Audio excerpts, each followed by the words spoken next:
देखो भारतीय जनता पार्टी पक्षर पूर्वतन प्रधानमंत्री भारत रत्न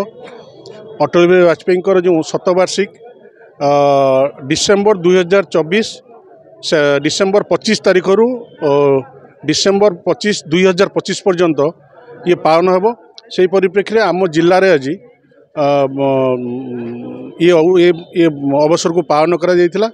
जार लक्ष्य उद्देश्य वाजपेयी केवल जन राजनेता नथिले एकाधार जन कवि साहित्यिक गाल्पिक एवं सांबादिक एवं जन राजनेता थिले। तांकर जो नीति आदर्श तांकर जो जीवनधारा तांकर जो सरलता एवं साधारण जीवन यापन आज तांको एक स्वतंत्र परिचय समग्र विश्व प्रदान करछि। आज जो आम विकसित भारतर स्वप्न देखुं भारत आज जो विश्वगुरु आज जो अग्रसर आज यशस्वी प्रधानमंत्री नेतृत्व में जो प्रधानमंत्री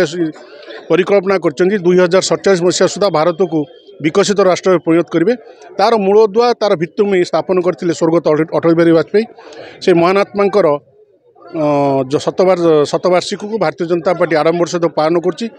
अवसर में स्वर्गत अटल बिहारी वाजपेयी भद्रक गस्त समय जो वरिष्ठ नागरिक मान सहित